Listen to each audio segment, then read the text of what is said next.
আপনি এভাবে বাইসাইকেলে দাঁড়িপাল্লা নিয়ে ঘুরতেছেন কেন? জীবনের বিনিময়ে জামাতকে ভালোবাসি। কোরআনের পাখি দেলোয়ার হোসেন সাইদির মতো মানুষকে যখন বিষের ইঞ্জেকশন দিয়ে হত্যা করে, আমার মতো সাধারণ মানুষ দাড়িপাল্লা ছাড়া কোনো বিকল্প নাই, যাতে অন্তত পক্ষে বাংলার আলেমরা ওয়াজ করতে যায় বিজ্জতি না হয়। এই কারণে দাড়িপাল্লায় সবার কাছে ভোট চাই। আপনি কি মনে করেন যে দাঁড়িপাল্লা আবার বিজয় হবে?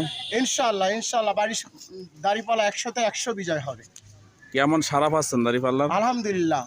আমার রায়পুর, বঙ্গেশ্বর, ভোলানাথপুর আমি 90% সাপোর্ট করি। মোহাম্মদপুর 70% ইনশাআল্লাহ। মাগুরা 2 আসনে দাঁড়িপাল্লায় কি মনে করছেন? আলহামদুলিল্লাহ, আমি চাই এখানে আমার খেয়াল, আমার ধারণা বিপুল ভোটে 80% ভোট আমাদের দাঁড়িপাল্লায় পড়বে ইনশাআল্লাহ।